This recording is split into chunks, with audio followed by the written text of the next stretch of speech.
Hey guys, and welcome to Betwixt the Book. Welcome back to another reading roundtable. We're doing a free one this time. We've done a couple of themed ones recently. Any of our friends can talk with us about anything that they've been reading recently across the board. So you will get a hodgepodge of stuff, I'm sure, from nonfiction to fiction to, I don't know, maybe there's poetry involved. Who knows?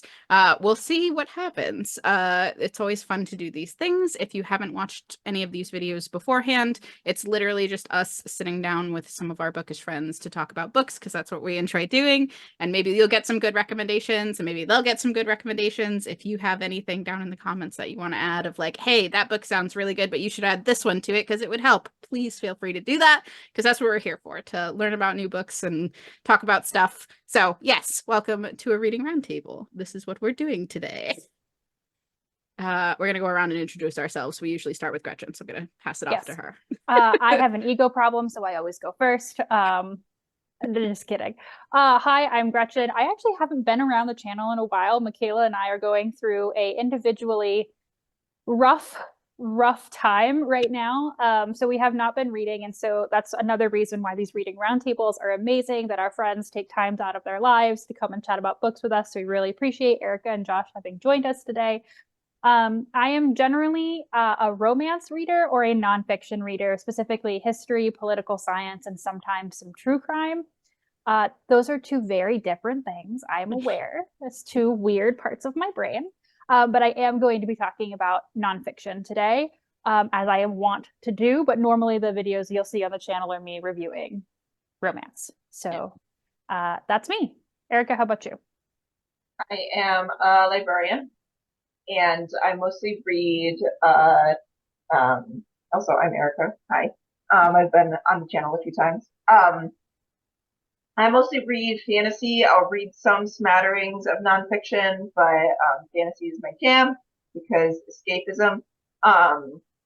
But mostly these days, mostly more adult than YA, but I'll still read some YA in there. And I'm also here to be the relatable. I'm not really in a bookish mood, and that makes me feel a bad person. So I'm just going to talk about some of the things that I read, a month or two ago because I haven't been reading much, and it makes me feel like a bad librarian. So I'm going to be trying to work on that. But in the meantime, I have some things to talk about. Yeah. Great. My name is Josh. I am the producer and head panelist of Literary Gladiators, which you can find on BookTube. We are observing our 10th anniversary, and we've surpassed 2,000 subscribers recently. I am an eclectic reader. I read just about anything and everything, from horror to literary fiction to historical nonfiction, poetry, short stories, plays, you name it. And this month I'm going to be in this reading roundtable. I'll be going over a work of nonfiction which actually could fit into your next theme of LGBTQ plus, and perhaps it's something that readers could keep in mind as they're putting together their Pride TBR, because from what I'm seeing right now, it's shaping up to be a model biography. Love that. And hi, I'm Michaela. I'm the other half of Betwixt the Books, which you've seen around. Generally in books, I read a lot of speculative stuff, sci-fi, fantasy, horror. I do also read literary fiction from time to time. A lot of queer rep books. Recently, I have been reading a lot of fan fiction, which I talk about almost every single time, but I'm actually going to talk about an actual book that I actually read. What nonsense. To be fair, I did read this in February. So we're on the train of it's been a little minute since I've read an actual book that hasn't been one that we've already talked about for the channel. So that's why I picked this one. It's been a minute since I read something outside of that, but I felt like I should talk about an actual book this time because I liked it and I wanted to represent it. And so that's what's going to happen. I'm going to talk about some science fiction today, so that'll be fun. Alrighty. All right, I'm really thrilled Josh is also bringing the nonfiction, because usually what happens is I start us in like a really, really dense nonfiction place and everybody else is like, okay, Gretchen, and then we like move on. So um really happy it's not alone.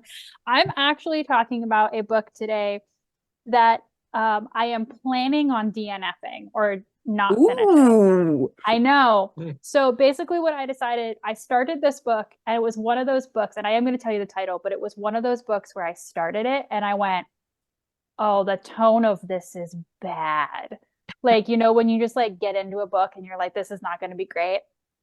But I thought, oh, well, this would be a really interesting thing to talk about at the on the reading roundtable, because it's a little bit different and it's not one of my normal history books. But then it just got worse and worse and worse. So literally I was just like, I'm gonna listen to as much of it as I can get done before the reading roundtable, and then I'm just going to let it slip off into the deep night. I did get exactly 50% of the way through it though. So I'll talk about that. So the book in question is Blood on Their Hands: Murder, Corruption, and the Fall of the Murdaugh Dynasty by Mandy Matney. And Carolyn Murnick, although I'm not sure how Carolyn Murnick is involved, because Mandy Matney is like using the first person I, so I'm sure just like a co-author. So this is a true crime book, and if you're not familiar, there's been this whole to-do with the Murdaugh family down in the Carolinas, and it started, well, turns out there's more in the past, but it started to come to public consciousness. There was a boat crash incident where the underage son of one of the Murdaugh family was driving a boat that crashed, and he and 5 of his friends were on it, and one of them died. And the cover up just kept getting weirder and weirder, and more things about this family just kept coming out. They're like very old money. They control a lot of the town. People were afraid to like speak out. And as this whole thing is going on and the situation is getting weirder and weirder and weirder, Paul, the son who was driving the boat, and his mother end up dead in a double homicide, which the father is currently on trial for.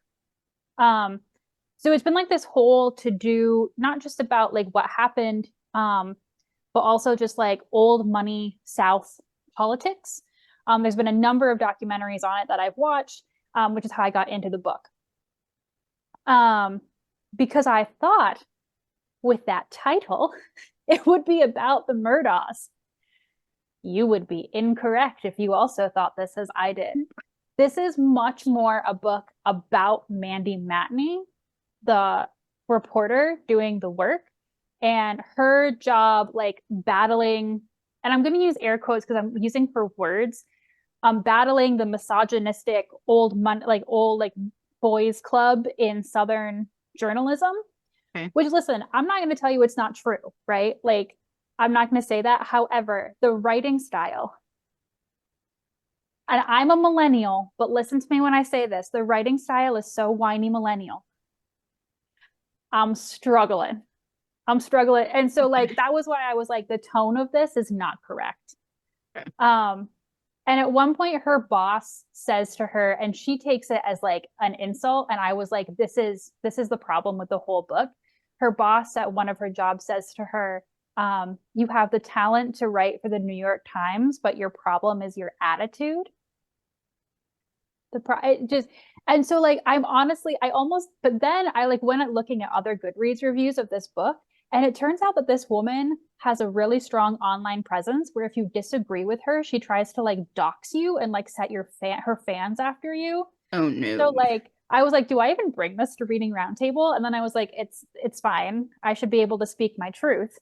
But yeah, she is the producer of the Murdaugh Crime podcast, which is also why That's what I was going to ask. Yes, she is the person behind the Murdaugh Crime, like the Murdaugh Crime podcast, which is supposedly really, really well done and really well received. This book is basically her just being like, because I'm a woman, I like got shot down for all these jobs when like maybe your attitude was also part of the problem. And like talking about how she's like so victim oriented, but everything is about how like these deaths or these crimes affect her. And I'm like, the victims are nowhere, and like multiple, you find out later through her, like through the story, that other people have died prior to the boat crash at the hands of the Murdaws. One gay guy was killed in a hit and run that is like very suspicious. And then they also pushed their housekeeper down the stairs, and she was killed on their property. And then Alec, the father, tried to settle the wrongful death suit, and then he stole the money from her sons. So he took the money for himself. Like, it's this whole thing. So yeah. Anyway, that would be great and an interesting book to read about. So. The case itself is fascinating. This book, I'm so glad to put it down, because I just cannot handle this woman's narration about herself anymore. Does she narrate the book also? Yes. Yeah. Okay, so I had, like, it had come to my attention because it was, I think there was like some like anniversary of conviction, like it's like 1 year later or something of him being actually convicted of it. I think he was actually convicted. But so I, like, it had come to my attention. I was just kind of like, who are these people anyways? Why should I care about this? And so like I was looking into it, and I was just like, okay, you know, like this is, you know, I'll do a true crime thing once in a while. And so I started listening to podcasts, and like, yeah, I understand the first episode, you know, there's growing pains, but like the entire time, her tone was just kind of like, and so the Murdoch family, they did these crimes, and this is what happened. And I was like, and then the second episode starts off with her being like, thanks to you guys, I found out what vocal fry is. And I'm sorry, it's my voice. I can't change my voice. There's only so much I can do. And I'm just like, whoa. And she's like, and at a certain point, it's just being mean. And I was like, oh.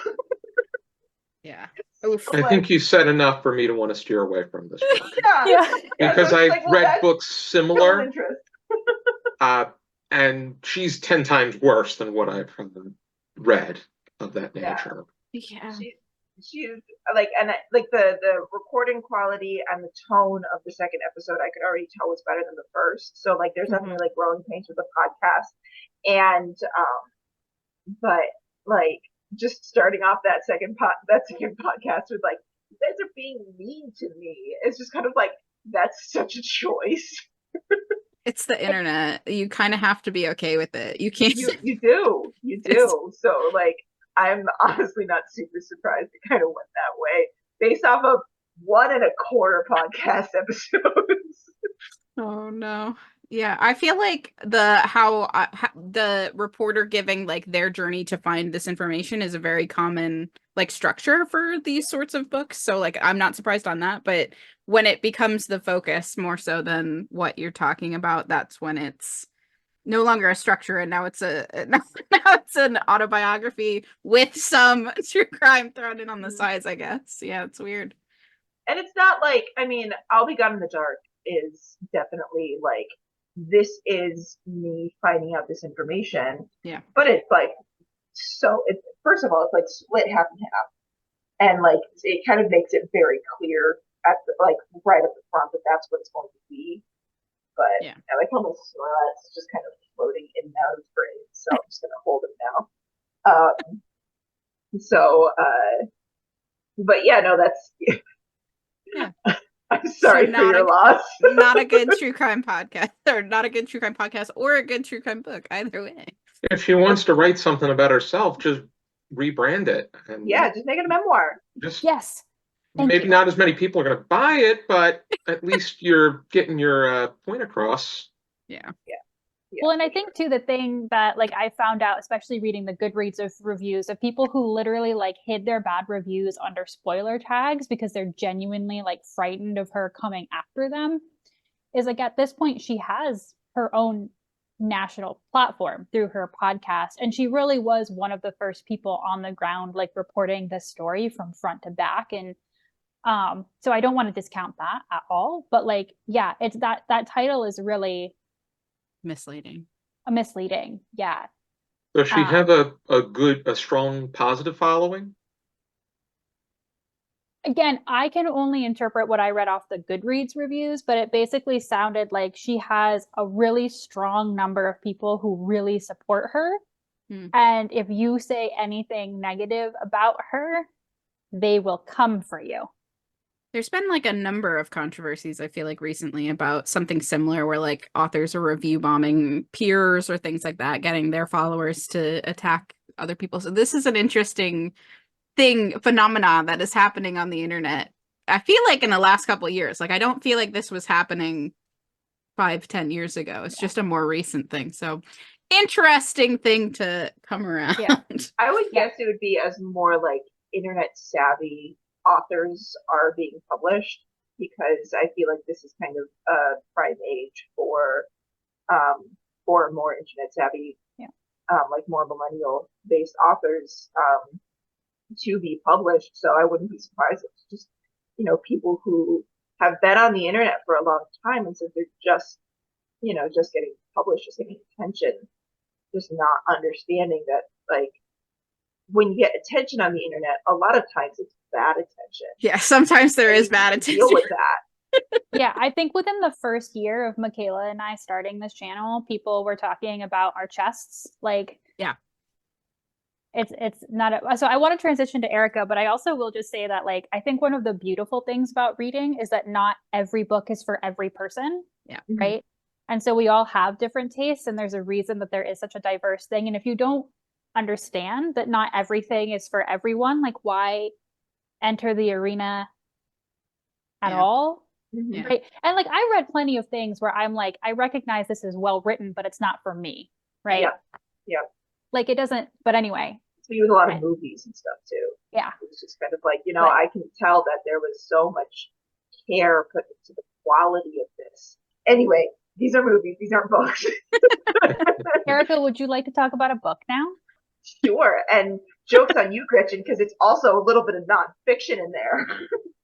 And not only that, it's a Gretchen recommendation. Whoa.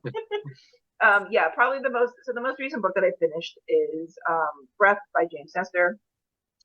Very, very interesting as far as like learning a lot of potential science, like, yet to be published in scientific papers and everything like that. But it definitely sounds legit.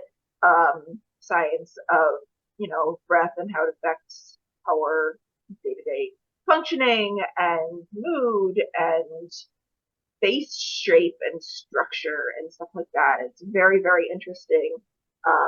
And like I said, I haven't really been reading a whole lot lately, so a quick tour of some of the things that I finished most recently or that I've been working on. Again, Breath is the most recent one that I finished. The Ballad of Perilous Graves by Alex Jennings is one that I'm partway through and very, very interested in. And I started listening to a bit of the audiobook, and I said there was a soundtrack, and that instantly pulled me in. I didn't get to hear it yet, but it's really interesting because, like, one of the things that interests me most about it, because it's set in this kind of in this fantastical New Orleans, or like half of it is, I think. What's the title? The Ballad of Perilous Graves. Perilous Graves. And what's really interesting to me about it is the part that is set in the much more grounded version of New Orleans. It's like it grounds itself in like 2018 and stuff like that, is that it talks a lot about Katrina. And now I am not from the South. I am a New Englander born and raised, and Katrina isn't something that I sort of feature into our nation's history that much. It's something that I know is like, it's a big deal, it's very important, and then you just kind of like leave off with that. But this is told by somebody who I believe is from New Orleans, if not just the area, and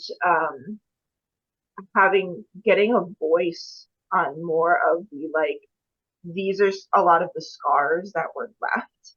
Like, even though it is a fictional book, it's still fascinating for me as a Northerner to hear, because, like I said, it just doesn't stick out in my consciousness the way like the way like 9/11 does, because that changed the fundamental structure of the country as a whole, whereas Katrina deeply, deeply affected this area of the United States, but not really many other places as far as I'm aware. Like, I'm sure it did things with like shipping or industry or whatever, but not in like the same way. And it's so interesting to hear a story of these scars that we aren't conscious of up here. We don't think about those sorts of things a lot of the time, and just because it's not our area. It's not it's not really something we learn about as much. So that's definitely been the most interesting part of it to me so far.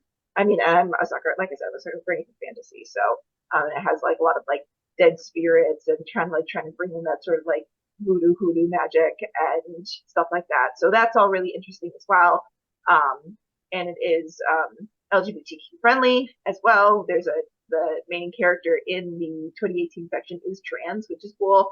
And it's also nice that it's not something that is really dwelt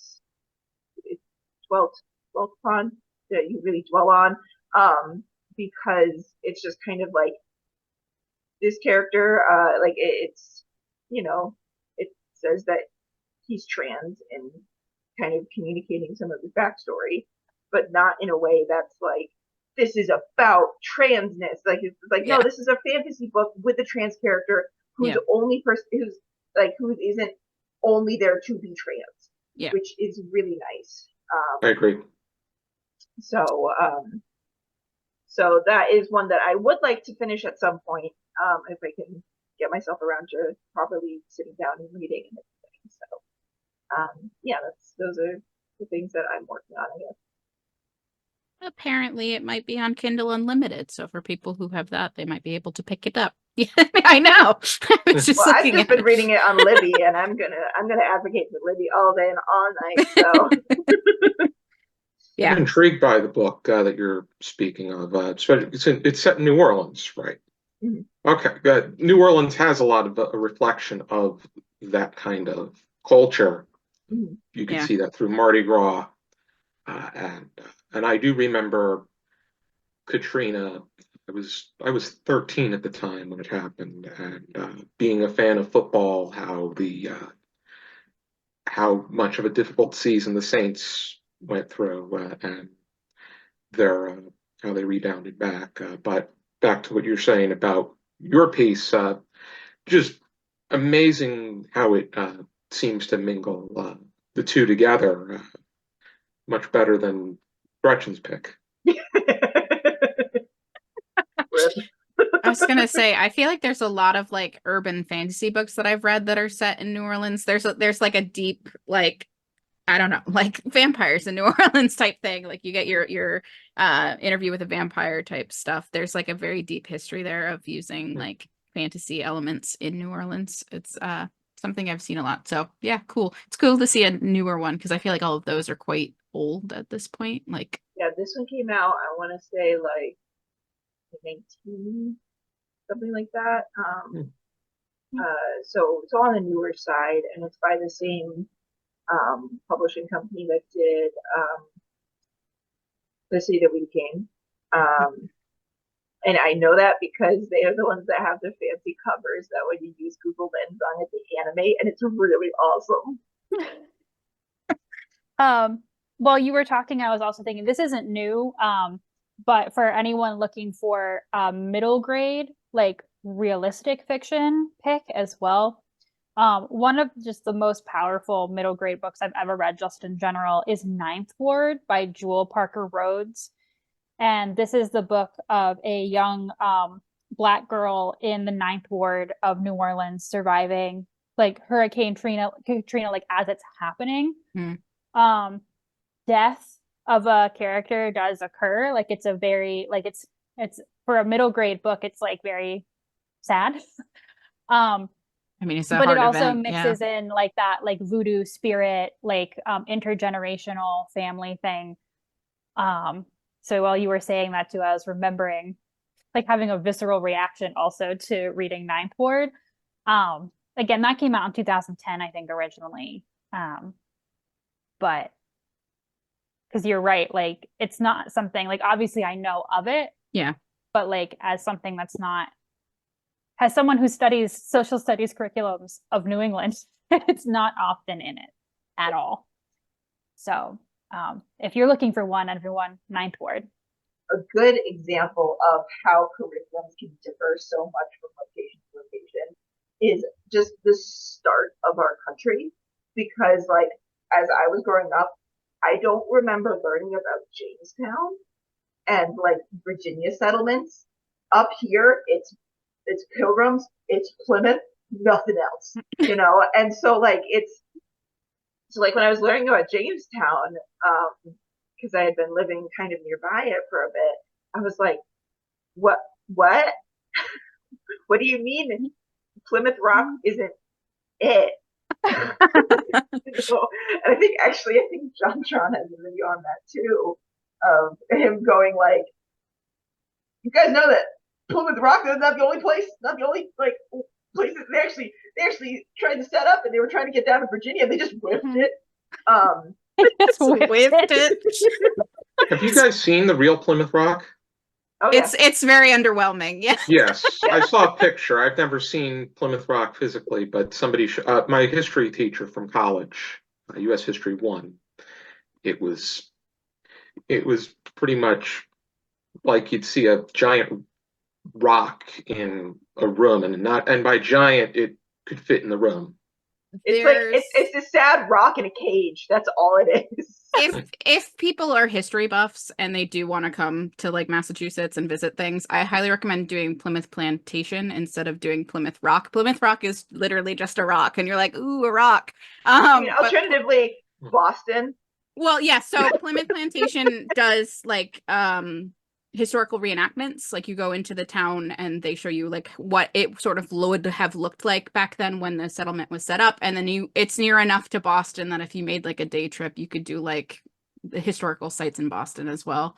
Yeah. But yeah, don't come here to see the Rock. It's it's not make worth that it. like 15 minutes of your day. Don't expect it to be like at even an hour. If I go to Massachusetts, I'm coming for a collaborative project. Fair enough. Yeah. Yeah, I was like, I'm not going to comment on this, or else you'll get my entire dissertation. So we're just going to move on to Josh's book, and I'm going to hold myself within myself. Time. Yes. Okay. Already, yeah. I just recently filmed a batch of discussions with the other gladiators, and so now I'm reading something that caught my attention. I bought it right away, and I wanted to get right to it, and it has to do with the Muppets franchise, because Muppets. where I know there's a lot of people that are enthusiasts for the Disney franchise, I'm an enthusiast for Jim Henson and the Muppets franchise. But the book that I actually have the book with me right here. It's called Funny Boy. It's a biography of Richard Hunt, who was a Muppeteer. Some of his noteworthy characters from the Muppet Show include Scooter, the Sweetums, Janice Statler, who was the clean-shaven old man on the balcony, and Beaker. And then he did several characters on Sesame Street, and he produced a show. It was an '80s cult classic called Fraggle Rock. It's Fraggle Rock, yes. He produced that. He did some supporting characters there as well, and then some other Jim Henson related projects. But it is a biography that Jessica Mack Stein, she worked 15 years to put something like this together, and she won an award for it. I think it's a biographical proposal. It's Oh, her book proposal was shortlisted for the Biographers International Organization for its 2016 Hazel Rowley Prize. And the it's a general biography, but it's very accessible and it's very it it's very easy to and you're being fulfilled with the information at hand. So I'm very impressed with how it's coming along. He grew up in uh, he was born in the Bronx, but he grew up in New Jersey, where he was from a family of performers. His father worked for CBS. They uh, they would actually put on shows, and they encouraged their ability to get into the performing arts. He wanted to get into acting, but a lot of other Muppeteers, he ended up falling into uh, uh, puppetry, or they revolutionized it into what we know as Muppetry. But he was he was gay, but like with Erica's piece, it wasn't about him being gay. It was about him being a magnificent Muppeteer who very much is overlooked. He's my favorite Muppeteer because of how underrated he is and how magnificent his characters are. But the real reason uh, he wasn't really open about being gay is because number one, it was the period of time, and he also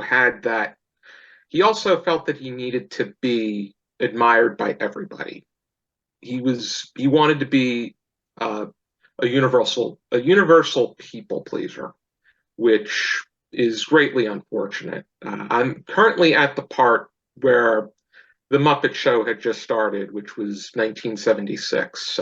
But I do know I do know that it's going to get very heartbreaking because he did end up developing AIDS, and he died in 1992. He was only 40, but his Muppet characters you will still see. A lot of his Sesame Street characters were phased out, so you wouldn't recognize them the way that even though he was the original, or he was the original Elmo as Elmo, but he made him sound like a caveman. So fun. Yeah, it's interesting I had a Muppet childhood. I know there's definitely people who like did not have Muppet childhoods, and like my partner just never watched anything Muppet at all. So every once in a while, we just recently watched Muppets in Space, which was one of my favorites as a kid, which was from the line of reboots of Muppet stuff from the 90s and 2000s. So which is controversial. Some people are like they're not quite the same as like the original Muppet stuff, and there's definitely differences and new characters added in. But yeah, it's interesting to hear that there's people who like do have that divergent childhood of like you either kind of have this franchise that you follow or this other one. Not that I didn't watch Disney movies. We all did. It was the time period, but Disney yeah. owns the Muppets now. Yes, yeah. Disney And owns everything. the last Jim Henson project had to do with their collaboration with Disney. Yeah. Yeah, no, we had like I know I'm pretty sure we did Sesame Street growing up and everything. And like I thought we were like Muppet kids because we grew up with like, we would watch really it was Muppet movies kind of as a treat more than anything else because like we didn't own any of them, but I think my aunt did, and so we would be able to watch like Muppet Treasure Island, Muppet Christmas Carol, and Muppets in Space. I think is the one that we ended up watching the most for some reason. I don't entirely remember why, but definitely definitely not the best Muppet movie, but like definitely like still up there for me for like enjoyability because there's a lot of Pepe the Prod in there, and that's the most important thing. Rizzo and Pepe, yeah. But my husband is he grew up with the show a lot more because his parents are a bit older than mine, and and they were like obsessed with showing their kids like the older shows and everything like that. So he's seen a lot of the Muppet Show, and I haven't. That's just not like where my family is at. Yeah. But I remember meeting somebody in college who like hadn't grown up with them at all, and it was just mind-boggling to me. It's like, Yeah. What do you mean you haven't seen these movies? What? Or maybe it was Gretchen that I was talking to. I don't remember. Poor Gretchen. This Sesame Street kid has seen none of those. But I do want to say too, like, you know, with Josh recommending a biography, I think that's why when I search for new library books like on Libby, even though I know that I have a particular like angle on nonfiction that I like to read, I always just look just at the nonfiction, because I think that's the beautiful, like just in general, because I don't want to miss anything like this. Like Josh's book, that's this like really well written biography that just, in this case, literally revealing the person behind the scenes, right? I think there's just so much about history that if they're not like a big person and they're not like FDR, who has 15 million books written about them, JFK just is like, double. is it? I'm not surprised. I'm just making up a number. I would believe you though, because JFK, there isn't. I'm not going to get on my JFK has too many books written about him rant. It's fine. I have a long JFK rant. Give us a small sample. Not my favorite president, but anyway. Not that I'm not trashing. I'm just saying he does not need this many books written about him. Anyway. I'm glad that and obviously you should trust whatever Josh says about this being really well written, because Josh and I originally connected over our love of history and biography as well. So I trust Josh's opinion implicitly. But I think more people should read biography because it's just such an amazing genre. I'm not a big biography person. But I like the one that I've read, I think probably most recently / really kind of like at all over the last few years, is the Elton John one. And that one slaps. Because it's like, you know, it's Elton John telling his life story, but it's also a lot of like hot goss. Because like that's just who Elton John is. And just kind of like, yeah, Ringo Starr had to buy my giant fiberglass T-Rex. And like he would just kind of go hang out in a car with Keith Moon, and somehow Stevie Wonder was able to snowmobile through a forest. And Elton John goes, "No, I don't know how he did it either." Very good. But like that sort of thing. That's just kind of like crazy. I mean, I'm a huge Elton John fan. So like I was waiting to read that one for a while. I'm glad I finally did. It's just a blast, honestly. But yeah, no. Otherwise, I'm not a huge biography person. I think there's something about having it be so like focused. Like, and I know like, you know, one person's life isn't focused because they do too much stuff in their lifetimes. You know, whatever 70 to 100 years often, or even just 40. Like that's a lot of time, and so they effectively do a lot of things. Sure. But I'm much more of a situational person when it comes to choosing out my nonfiction. I usually do memoirs for that reason, because I prefer like a small time period. So it's like somebody's doing something, or this was their experience, a travel memoir, for instance. I'm tended to lean more that way when I do things than like a whole biography on somebody's life. I feel like in that situation, I would rather have a biography than a memoir. Really? In that situation. Like, because I think I would rather be like, you know, I want the whole story instead of just kind of like a little teeny chunk of it. A lot of it also depends too. Depends on who's writing it, what approach they're taking. Because I steer away from celebrity memoirs often, because I often feel that they're ghostwritten. Oh yeah. But I wanted to respond to Gretchen too on about Sesame Street, because I think that show really has merit of its own accord, and there's reason that it became the very first television show to get a Kennedy Center honor. But whereas the Muppet Show was very, very zany, to the fact that the Sesame Street was a bit more leveled, but at the same time, it possessed the very similar kind of humor, and it was perfect for not only its target audience, but for the adults and even the younger adults or teenagers that may be approaching the show. And that's not to say I think anything that came out within the last 22 years has begun to regress some. I think ever since they moved to HBO, I think it became a completely different show. Okay. Okay, Michaela, are you ready? Yeah, I'll talk about my book for sure. Okay. My cat may make an appearance. Goodbye, Mavis. Surprised mine hasn't made one yet. Okay, take us away, Michaela. All right. Hi. I'm going to bring us over into the land of science fiction, and I'm going to talk about The Mimicking of Known Successes by Malka Older. It is, I think, novella length. How many pages are you? Definitely under 200 pages. So, novella length, science fiction mystery, kind of. This one is set in the future. We've had some sort of giant apocalyptic event on Earth that has required all of the humans to leave, and they now live on floating platforms built around Saturn with like metal rings that like go all the way around the planet, so you can move from platform to platform on like magnetic gravitational cars that like go along the tracks everywhere. The opening of this book is a sort of like detective type person who has come to the very last platform on this particular ring. There's like different rings. So like there's elevators that you can go up and down to do all of these different rings.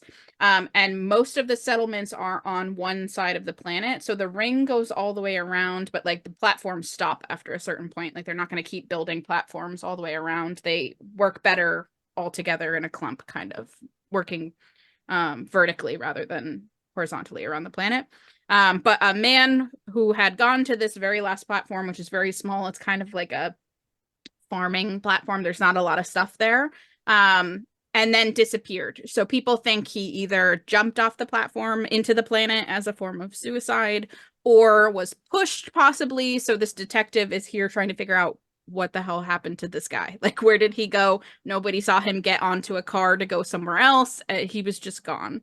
And then that leads her to go back to the university platform where she went to college and meet up with an ex-friend / maybe lover who is working there now in an basically what would be considered a classics department, where she's focused her studies on Earth biology in the hopes that if we can understand what the environment used to be like on Earth, we can maybe re-engineer some sort of biological packet that we can send back to Earth and have it fix itself, by basically saying if we can recreate a perfectly balanced ecosystem and send all of the genetic information needed to create all of the different things from like bugs and plants all the way up to mammals, all the way up to whatever is needed, and seed it back on Earth, we can maybe one day go back home to Earth, because everybody living on these like metal platforms is feeling very unfulfilled. There is some plants and animals that were like selectively brought back. For instance, there's pigeons that just live on the platforms because they were like, we need to have some sort of familiarity. Humanity's favorite animal. Yes, I know. I was like, that's such an odd choice in animal to bring back. But the guy who disappeared worked for the competing department at the university, who basically is saying we should give up on Earth and just focus on how we can like terraform our platforms into being the best place for humans to live. So there's like this competing thing of like, should we spend all of this money and energy and resources into trying to fix what was broken back on Earth, or should we spend all of this money and energy and resources on just creating a livable life here on this planet, which was originally just supposed to be temporary and has become not temporary. It's now generations after having lived here, essentially. So That's the basic plot. What happened to this guy? But also the like science fiction elements of like, should we fix what we broke or should we just try to move forward? This is the first book in a series. I do also have the second book that just came out in February, I believe, which is why I picked up the first one again because I wanted to read the second one, but I haven't read the second one yet. But yes, interesting science fiction take on sort of like what we do when we've messed up the environment so badly that we have to move somewhere else and now everybody is unhappy.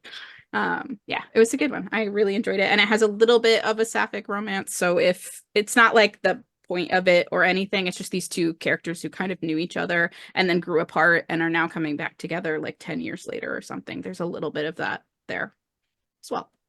First thing I thought about was the Martian Chronicles. Yeah, it's kind of like that. Yeah. The only difference is with the Martian Chronicles, it was more optional than it was required, or they were in desperation. But yeah. See, just, oh, sorry, go ahead. Oh, with I think it's interesting they choose Saturn. I mean, Saturn's known for its ring, even though the other jovial planets have them. But kind of reminds me of the way that they lived in Wall-E. Only, what was the size of their living quarters? To me, it felt like it depended on the platform you were on. The university was like a city, basically like a small city. Like there were buildings that are on this platform and people had like little apartments basically. So it wasn't like a house, like you had an apartment, but it wasn't like a box, you know? So it wasn't like a monorail of cars. It is like a monorail, but if you think of the platforms as more like can house like a couple of buildings sized areas. Like each of the platform is going to have like a couple of buildings and maybe some other open space. You're not going to get parks. You're not going to get that sort of thing. Okay.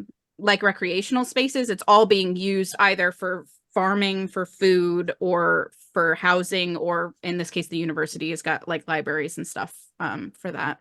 It's part of the text because one of the platforms is used as like they called it the mausoleum, which is a zoo of earth creatures that they've selectively brought back so people can kind of see what used to exist. Even though these animals on earth would have been long extinct, essentially. Intriguing. Yeah.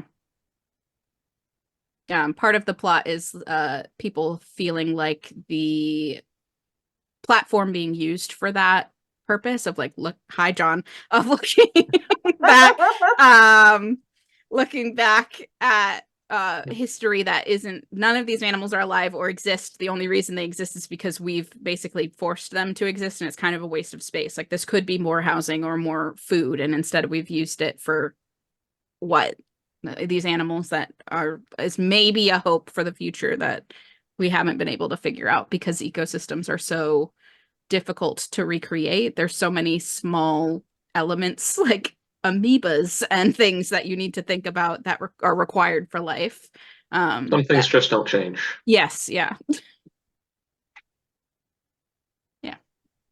My apologies for my distractibility at the beginning of that. Mavis was up, my cat's name is Mavis, and she was up on the couch with me and being very cute. She was like sitting and letting me pet her. And then she decided that my headphones cord was hers to gnaw at, which then became slightly more of a situation. My cat does that too. This is actually the first time she's ever tried to do it. I don't know what that was. But anyway, I was also thinking, like, I was like, Josh was like, the first thing I thought of was the Martian Chronicles. And I was like, oh, there are two types of people. There is Josh, who is far more literary, and me, which was, I was like, Wall-E. I thought about Wall-E too. I thought about Wall-E once we got to the planet and then going on going around on the monorail. I disagree. I think there are three types of people. Because I did also get Wall-E vibes, but I was thinking of Radiance by Catherine Valenti because I love that book. And I think that it's told in such an interesting way, and it's kind of a lot of that same sort of like, it just gave me a lot of that futuristic vibes. I mean, well, yeah, it's sci-fi, yeah, but but like of like the I don't know. There was just something about the way that you were describing it that way. Maybe it's just because I do more fantasy than I do sci-fi, and that was like the last sci-fi thing I've read like a year ago or something. Yeah. So But here's my question though. Okay, Michaela will know this. I am picky about my novellas. Okay, every single time we've tried to read one for the channel, I always end up somewhere on that. So do you think that as a novella length, I know you said there was another book coming out, but like, was it because it was like handling all this like science and like science fiction concepts? Did it do it well in a novella? I think so. So the plot of this is more of a mystery plot than a science fiction plot. The science fiction element comes obviously in the setting and then the things that the people were studying. But it wasn't like we aren't going to tell you the history of how everybody came here. We're not going to tell you exactly how any of these platforms work. We just kind of know that they're there and that there's a bunch of them and that depending on where you're from, like they do different things. Like this one's a farming one and this one's a university one. that's what gave me Radiance vibes was the noir aspect. Yes, That's what yeah, it was. it's definitely like the plot of this is a mystery plot, and I think that it was able to do that successfully within the novella length. And it did also what it set up for the next book was related to the topic of subject of the study that they did, which I think was very interesting and a bold way to move. It was like a very climactic and like actiony ending, and I was like, oh. For like a very slow, like we're going to talk about this philosophical concept of like, do we try to fix things or not? Like the ending was very action packed and very good, but it didn't like pacing wise, it was fine. But yes, for your question, yes, the pacing was fine. I didn't have any issues with the pacing of this one. And I do feel like it's interesting and I do want to read the second book. I think it's a good one for people to pick up. The slight romance in there is also sapphic, so again, if you're looking for Pride Rex, it's quick, it's an option for you. I think one of the characters might be either Ace or Demi, depending. It wasn't like explicitly discussed or anything, but there was a little bit, and I do think that the detective character is autism rep, because there's some discussion about between the two characters of the reason that they like separated was because one of them was like very sort of logical and linear focused and the other one is more like arts and philosophically focused, and when they were young they clashed a lot on how to navigate this, but now as like adults they can kind of make that work because they realize that those sorts of differences don't matter as much as we kind of feel like they do when we're very young. So yes, yeah, there was a lot in this for something that's like only 200 pages. It was very good. I would recommend it. Unlike Gretchen, who does not recommend her book. I would be inclined to look more into both your book, Michaela, and yours, Erica. Oh, I'm actively telling all of you you Don't read. Yeah. I read. It reminds me of Julie and Julia, the book, not the film, which was so over the top that even Julia Child herself was not fond of the project. Yeah, I understand that one to be very underwhelming from what it's I've heard. not a good read. Would not recommend it as someone who has read Julie and Julia. I don't. I mean, when it came out in film, the highlight was Meryl Streep as Julia Child. The film is Not great. not Julie Powell, because Julie Powell to me was kind of like whoever the part Mandy, whatever her name is. Was that Rachel McAdams or Amy I think it Adams? was Amy Amy Adams. Adams. Okay. Yeah. Yeah, the fact that I mean, Julie Powell's character was very over the top. Yeah. And very, very. I mean, it's very. I mean, she's since passed away, but she as a character as she wrote her memoir, it was very. It just wasn't for me, and I don't think Yeah. it was for many other people. Yeah. This is actually a very natural place to start to wrap this up, if that's okay. Yes. Okay, because I was just thinking also, I think this is exactly what happened in our last reading roundtable where I came in with a book and I was like, don't read it. And everyone else had like But I don't know what that says about me that I always like start us in a dark, sad place. And then, because like, didn't I read true crime last time too, didn't I? I think it was true crime last time as well. yeah, Yeah. here's the You're thing. our Here's the bummer rep. We need bummer reps. I set the bar really, really low Yeah. so Tough that critic. everyone else can like raise it higher. But again, these are so fun because I mean, just think about the different range of books that we've talked about in just this 1 hour, right?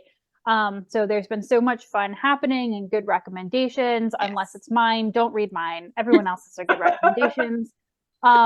I will say there's some excellent documentaries on HBO I was going to Max. say, do you have any documentaries to suggest? Yes, since you yes. said that There's those were good? 2 on HBO that are excellent and 1 on Netflix. Those are all very, very good. So we would like to again thank Erica and Josh for joining us tonight. Erica, as she said, has been not only on Reading Roundtables before, but has done other individual videos with me, one on a nonfiction book and one on the entire Bridgerton series. So, you know, we get around. And it has been so amazing to Like have the Josh Bridgerton here. series.